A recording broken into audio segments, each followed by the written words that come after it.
So we're talking about challenges that really do affect a majority of women here. That being said, this list isn't exhaustive. There's always going to be something unique that might come up for women that we can't address today, but certainly we can address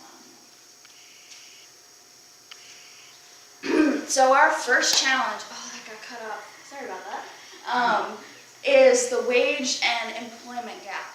So this is a really difficult issue, a really difficult challenge for women because it's a systematic issue.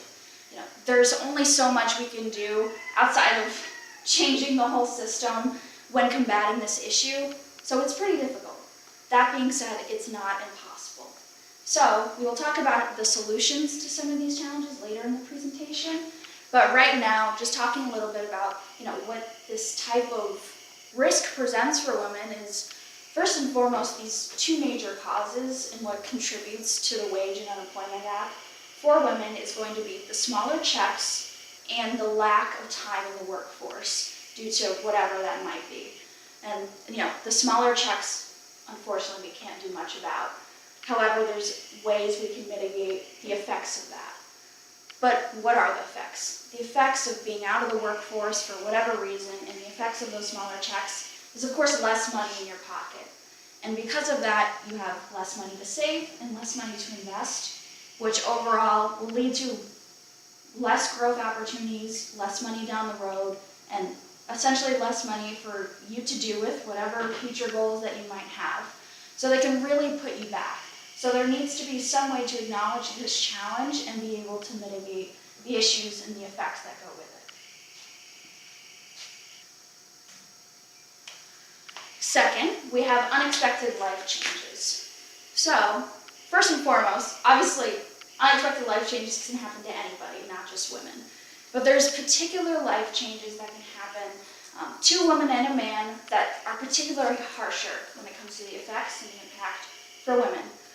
The example primarily is divorce. Unfortunately, divorce is quite common in this country, but we see historically that women face a much harsher impact when it comes to financial loss in divorce than men do. Not only are you dealing with emotional hardship, you're also dealing with all of these, other things. You're dealing with having to pay child support, alimony maybe, and, figuring out what am I going to do without this essentially lack of income stream that's now disappeared from my household. All of that's so much to bear. And because of that, it really requires a specific type of planning and preparation to be able to make sure your plan can sustain that sort of change. So going into unexpected life changes, while it can be a lot of different things across the board, positive or negative, it's really important to make sure that you have a plan in place that really bounces with you throughout your lives. And the reason I say that is because a lot of individuals, when it comes to their own finances, are reactionary. And for example, if I were to throw a pen across the room all of a sudden, you would be like, what the hell? And you'd flinch. That's a reaction. However, if I were to tell you I'm about to throw a pen across the room, then you wouldn't flinch, most likely, I'm going to hope, for this analogy in any case. And your plan needs to be preventative, essentially. So you're not reacting after some changes already happened. And so you're not wasting time and money to fix what's already been done, but instead have a plan that can be flexible enough to move with you throughout your stages of life. So you can save that time and money for other things. Hopefully that makes sense. I'm seeing heads nodding. Okay. So the next challenge here is caregiving. So unfortunately, caregiving does typically fall on most women, whether that be, caring for your child or caring for an aging parent, aging grandparent, whatever it may be. And not only is this obviously a huge emotional drain, it's also a financial drain and a huge time constraint. A lot of women find themselves either quitting their jobs entirely to take care of an individual, or having to take more time off of work, having to do part-time, whatever it may be. And because of that, obviously it's less money in their pocket. And we find that, historically, those time and the resources spent caring for that person can't be exactly made up. across their lifetime moving forward. If they're taking care of an aging parent and that parent, passes away, they can't be like, all right, now I can get back into my financial plan. It's not how it works. Because as I'm sure you know, time is our most valuable asset. And the earlier you start on a plan, the better off you'll be. And because you're essentially taking all this time away to care for that person that you love so much, you're essentially setting yourself back incredibly. And no matter how much time or money you try to put back into your plan, the compounding and the growth that you have when you're younger is priceless, and you just can't make that up. So that being said, like you see here, 62% of family caregivers are women. And I find with the individuals that I sit down with, there's honestly a huge lack of honest conversation. Granted, it's a tough one to have, especially if it's regarding your parents, but most families assume that if caregiving is needed, it's going to fall on women, without actually talking about the consequences of what that might bring for that individual. So it's so, so important to make sure you have those honest conversations with your family or with the individuals involved, as morbid as it might be. Next up is probably not a challenge that you might consider, or really a challenge at all, because we all want to live long lives, right? However, of course, because we can't have it all be hunky-dory, longevity is something you do need to consider somewhat as a challenge, because while women typically live longer, that means you need much more income to expand across that lifespan to be able to support your lifestyle. And especially if you're in a traditional household, where it's a man and a woman, women do typically live longer than men. And because of that, what I find with a lot of my clientele is, unfortunately, there's not enough planning done to prepare for what happens when that man is gone and the woman's left alone. A lot of the times, women have to pick up the pieces, and it's not pretty. The estate planning wasn't there, the proper financial plan wasn't there, and now they not only are experiencing this terrible loss, but they're also having to experience this financial disaster, essentially, with the fees of probate, having lawyers get involved, having people randomly come back into their lives and try to take the money of their loved one. It's a very frustrating process for this individual, and this can be avoided with the proper planning. That being said, outside of just estate planning in general, when it comes to longevity, the fact that individuals are essentially stuck on their own after the individual were to pass away has a lot of different effects on their finances, outside of just estate planning in general. That could be changes to their Social Security, limiting their retirement savings, so on and so forth. So lastly is probably not a challenge that you maybe would think of off the top of your head. This is one that I've actually seen just based on my experience in the financial advising space. I mentioned it a little bit before. Financial advisors are primarily men. And because of that, there really is not a lot of support for women in the industry. And as you can see here, 15 to 20% of all advisors are female. We have a long way to go to continue to try to make up a majority of the industry. And like I said, it's very common for male advisors to want to have male clientele, and women are left out of the loop because of it. So while it might not be essentially a challenge right off the top of your head, but knowing that's an opportunity that you're missing out on just because of the majority says so is something that needs to be considered when it comes to comprehensive financial planning. Not only that, I find that there's this notion, as traditional as it might be, that men are the primary breadwinners of the family, even though that is a very old statistic. And as of right now, about more than 60% of women are actually the breadwinners in America.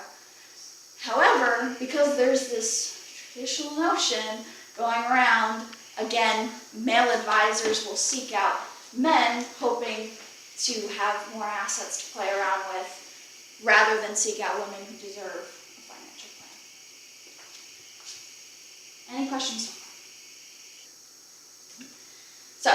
you may or may not be feeling a little bit overwhelmed after all the terrible challenges that I talked about. So I don't want you to be overwhelmed, because financial advisors like myself have been working on strategies and really some solutions that we can offer to help mitigate some of these risks. Because we've seen women go through this for decades, and we know that there's some solutions we can provide, albeit not, all-encompassing solutions that can help manage some of these risks. So I will say, in regards to the solutions, some of these challenges that we talked about, you might be like, well, I'm not really worried about caregiving because I just won't give care. Like, I don't need to worry about that. That's not what we're talking about here. We're talking about some of these challenges that you see are just indisputable, like living longer, things like that. Like, I hope you live longer, like that's the point, right? So, these solutions really, again, are tempered to help mitigate some of the risks, not eliminate it entirely, but see these risks that really sometimes you can't do anything about and help you a little bit along the way in your financial journey.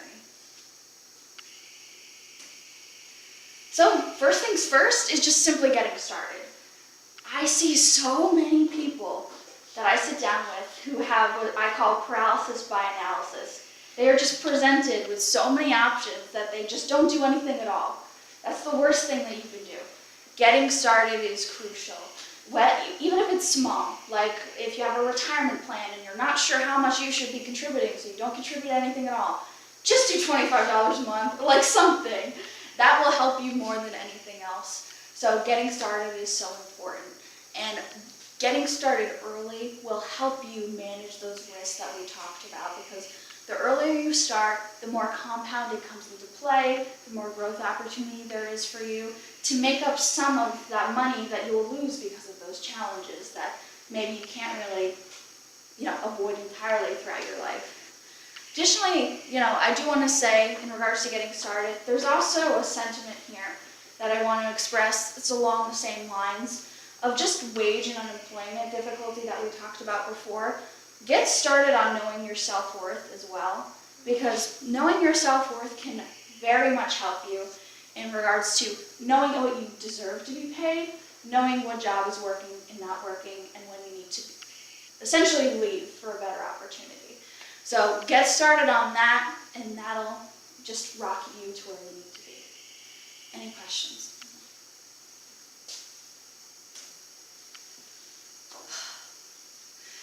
Sorry, I don't know why I was doing that. First off, secondly, is to develop a strategy. Now that we've finally gotten started, you need to really take a look at your situation and really, first off, envision your future. Now, where do you want to be in the next 5, 10, 20, 30 years? And from there, just kind of have a general sense of what matters to you. What are your whys, and what family members do you want to continue to be close with? Where are they going to be in your life throughout 20, 30 years? Do you need to support anyone, caregiving wise? Things like that. Envisioning your future long term will help you really have those preventative measures that we've talked about, rather than trying to scramble to pick up the pieces after something's already happened. Next up, after you've kind of envisioned your future, you can start building a savings plan. Saving is crucial, as I'm sure you know, and that'll help you down the line to make sure you have all these accumulated savings because you've thought ahead, and to help you with any risks down the road. Next, that's create a budget. I'll say it's entirely true, despite this notion, that you can pay yourself first instead of saving first. Make sure that you have enough money to cover the expenses and covering your cost of living before, again, taking time for somebody else. Now that you've created a budget, you've encountered what you may or may not need to be saving, then now that you have all these numbers together, you can finally set a goal and set them realistically, because you know what you can and cannot afford. And from there, maybe you can adjust if you need to and understand what needs to be done to either get to those goals that maybe are a little bit unattainable and realize which ones are. So third is one of my favorite solutions, and it's invest like a woman. So when it comes to investing, please come in. You're totally fine. page.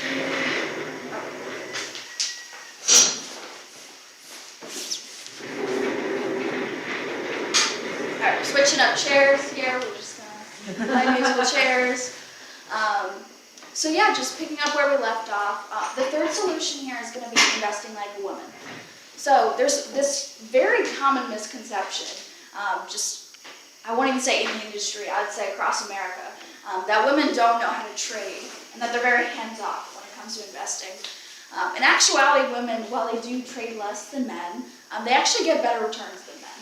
And that's typically because men will essentially overtrade. They're way too confident in their own abilities. And because of that, they rack up all these fees and all these expenses, commissions and whatnot. And any return that they do make is essentially eating away their profit.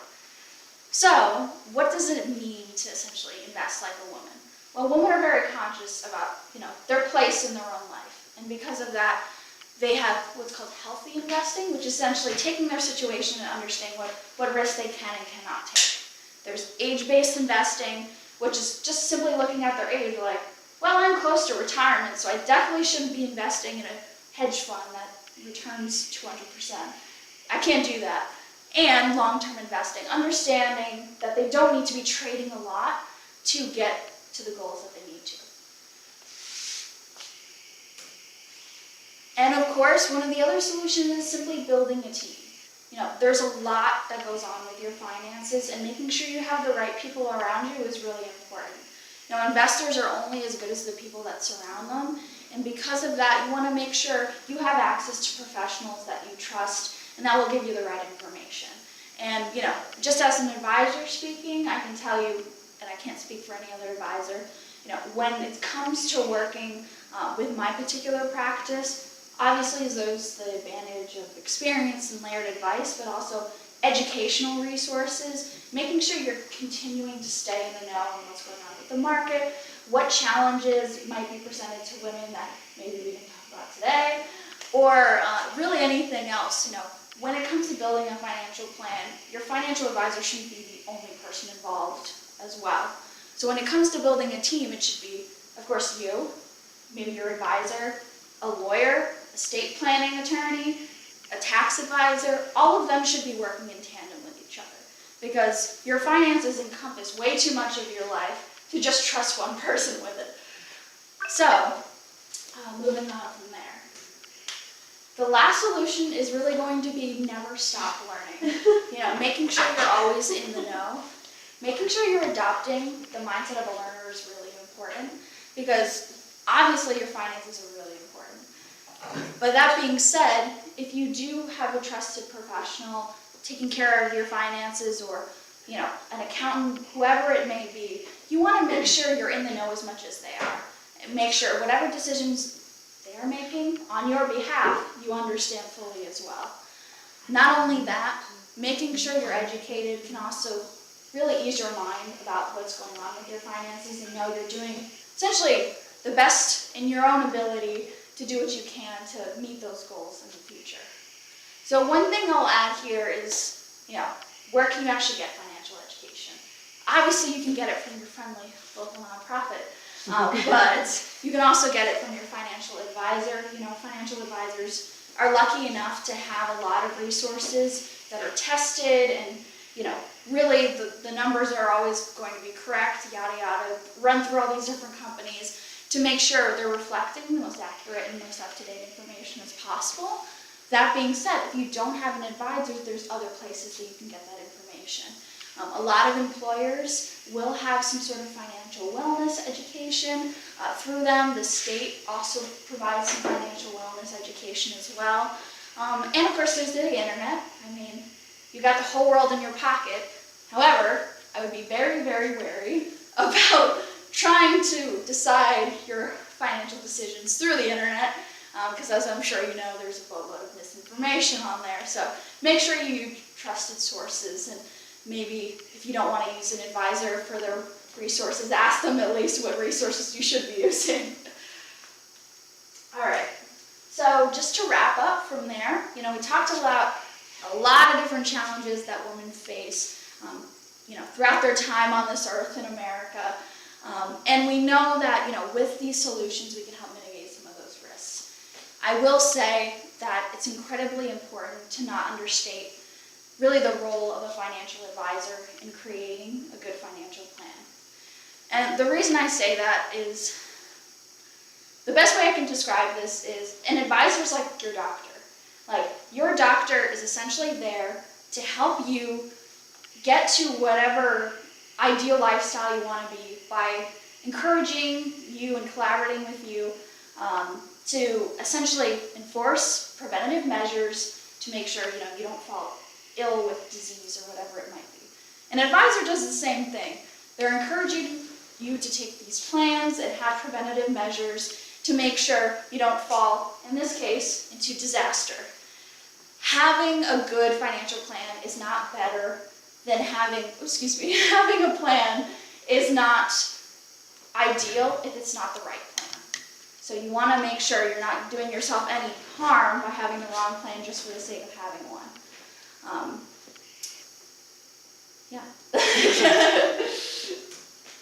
Lastly, I just want to thank everyone for listening today. I hope you got some education out of this presentation. You have my business card. If you flip on the back, you'll be able to schedule a one-on-one consultation with me if you're interested, which is free, by the way. And of course, I'd love to hear your feedback. If you have any notes, any questions that maybe you didn't think of after our discussion today, you are more than welcome to give me a call, shoot me a text, and let me know. I have a question. Sure. I have children that I'm trying to get set up in ways that are better than I was set up. Sure. My son is 21. He has, a few things going on for himself. My daughter's only 16. Is it too early to start, looking at some of those options for her now on a larger scale than just savings accounts and money markets and things like that? Sure. I'm sure you heard this before, but it's never too early to start planning. And with her, if you're interested in getting growth, because she does have that long time horizon, which is a huge advantage, you can even start retirement accounts. She doesn't necessarily have to be employed, she just has to be earning money.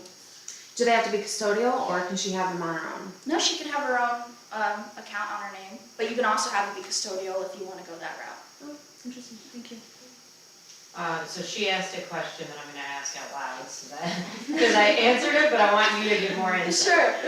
When you said that you need to have a good team and different people working together for you, she said, "Does that cost money?" And of course, yes. But can you just explain how one might start if they have very minimal income, or what it takes to start saving early? Sure. That's a great question. And don't be shy in asking. So when it comes to starting a team, I would say the best place to start is with an advisor. Again, I can't speak for other advisors. Myself personally, I don't charge for consultations. So even if we decided to not move forward with any business, like you already had assets that were great and we didn't need to touch them, I essentially wouldn't be charging you at all. I can't speak for other advisors, but for me, essentially, it would just be, okay, we'll keep meeting up, we'll keep reviewing your plan, making sure you're where you need to be, and then you start bringing other individuals into the fold when it's necessary. So when an individual starts to have a moderate amount of income, we want to make sure a tax advisor is also in on that conversation, and unfortunately tax advisors do charge, depending on which one you go with. Typically I work with an individual who's already pre-existing tax advisor, so they kind of already have that relationship, but I work on a team of advisors that we already have a professional network set up, so if you don't have an accountant, we can refer you on to one that we've worked with before and know what they're going to be charging, etc. And that's the same thing with estate planning. My senior partner, who's also an advisor, his brother is an estate planner. So we got everybody into the family basically. So to answer your question, it's typically starting slow and then adding them into the fold when necessary. Because if you're starting young, as you should be, you're not going to have that income anyways to be able to pay for those services. So just starting small is important, and then obviously bringing those people in when necessary. So would you start by suggesting a budget to gain some sort of savings and to then be able to invest? Is that what you're suggesting? Essentially, I mean, it depends on each person's situation, so I'll say, generally, typically what we want to do is establish monthly affordability first, understand, how much money do you have coming in, how much money is going out, how much of this really is worth keeping around expense-wise, like what can we get rid of, and then from there, establishing how much you should be saving, and then seeing if you have money available to essentially work for you, so to grow, to invest, whatever. So if somebody came to you and said, I have $400 to invest, would you say that's not enough yet, or would you start investing it for them? Do they have to be that much? I just threw a number out. $5. So, It's a $5 goal that you make money for. some people will come to me and they're literally like, I want to do this, I don't really care what you have to say. And I'll be like, that's not really how it works. Right. I'm here to be a fiduciary for you. I have to legally act in your best interest. So I'm always going to do a we'll say a thorough review first, because we can still invest that $400, absolutely, if you want to do that. But if that's $400 of your savings, might be like, I don't know if that's the best idea. Let's instead drop a systematic mutual fund opportunity, and instead, if you have a monthly affordability like only $100, let's start with $25 and just keep you investing for the time being until your monthly affordability goes up. Would you suggest that person open an IRA, or would you invest it in stock, or what would you? It's up to that person's individual situation. What do you think of Public? Do you know that, the app? With the Is it investing, I think that's what it's called, because I have that, but I don't You want to ever do see it on anything. Robinhood? That's Yeah. really popular. Those are all great ways to start investing. The problem is that individuals don't typically know what they're doing with their investments. Like, it's great to play around, and I encourage people to, have that enthusiasm for investing. But if you're doing it usually for the sake of growth. But if you're just doing it with penny stocks, which is essentially what you're playing around with, it's not really an active strategy that will work towards your long-term goals. Hopefully that makes sense. More along the lines of something to do, you may as well go down to the casino. I don't know if I go that far, because there's certainly some great intention behind wanting to start investing. It's just making sure, like, if you have that desire to grow your money, then, do it right, essentially. Now, do you work with a lot of people in their own businesses, or you mostly work with employees that are having a regular paycheck and stuff like that? I work with both. I really, because I work with a lot of women, I really do like working with individuals women specifically, who are business owners. Because not only are you facing the odds, you're really just want to go all in, and I love that in my clientele. So I do work with business owners, but I of course work with, the average retail consumer who, has a steady paycheck and whatnot. But I personally find it easier to relate to individuals who are running a business, because sometimes your income, isn't always steady, and you need to, essentially face that and come up with a plan for, when you really don't make that much money this month or even the next, because I'm an independent contractor. Technically, this is my own business, so I know the feeling. And also, we have a part 2 to this workshop, which we're going to be running on April, what was that date, 2nd? Saturday, April 2nd, same time, same place, and that one is geared towards Small business owners. female small businesses. So Yes, I of wanna course, ask if that you wasn't obvious. So like, what's your take on investing in term life insurance? On term life? Yeah, any life insurance, I'll just put it out there that way. Yeah, so I'll say that life insurance really has expanded immensely in the past several decades in regards to what it can offer. Life insurance used to just be, you pay a premium and then you get money when you die, and guess what, you don't really get to reap the benefits while you're alive. And because of that, insurance companies kind of looked at the products they were offering, and they're like, we need more of an incentive for people to invest and actually, take this. Of course, I think insurance is extremely, incredibly important to any financial plan, but there's so much more to it now than just the death benefit. Now there's cash value. You can actually essentially have a tax advantage retirement account at your feet with some of the life insurance that's now being offered. So in just regards to term in general, that doesn't reap the same benefits as permanent life insurance. It doesn't have that cash value, it doesn't have those other benefits, but it could be good for you if you have some limited liabilities that you want to make sure are covered. So again, I hate to keep saying this, depends on the person's individual situation. Right. Can you explain like opening up an IRA and how that works, like with when it comes time to do your taxes? Like, is there a specific amount of like tax, I guess, credit that you get when you do that and invest in an IRA? Or is that a question for like an accountant? Based on the answer that you're trying to get, I'm going to say it's for a tax advisor, unfortunately. I can certainly talk about an IRA in general, but I can't go into taxes because, unfortunately. It's part of that too. Yeah.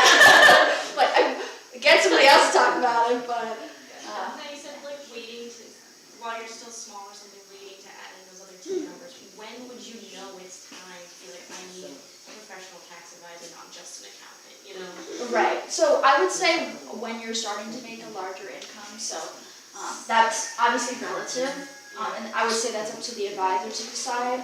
But if you're making enough money to not only max out your qualified accounts, which would be your retirement accounts, and then start investing in non-retirement accounts, that is when I would say it's time to bring in a tax advisor. That makes sense.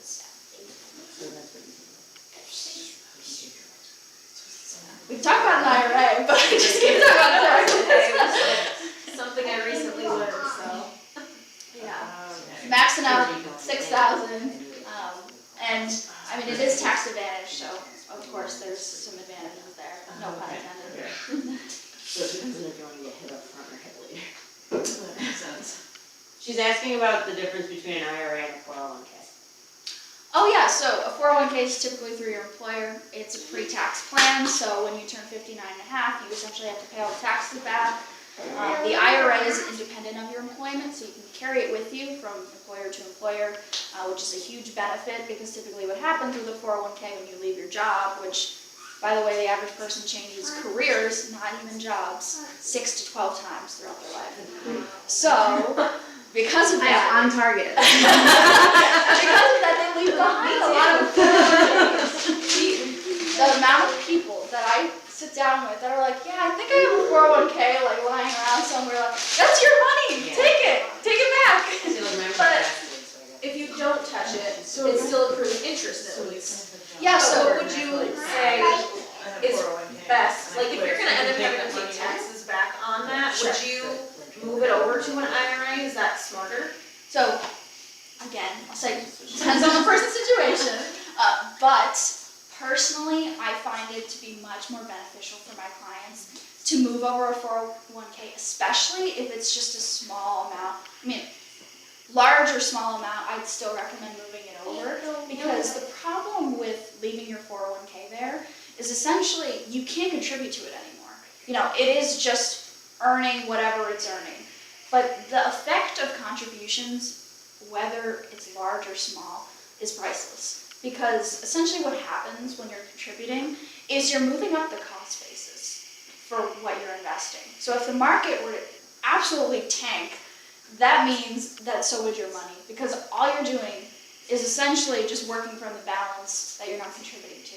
If you're contributing, like I said, you're moving up the cost basis, and it's going to be much easier for you to bounce back when the market goes down, because your cost basis has moved up for you. You have any questions, Fiona? I feel like I could just keep asking questions. More for everybody else's knowledge. I like it, good. Great.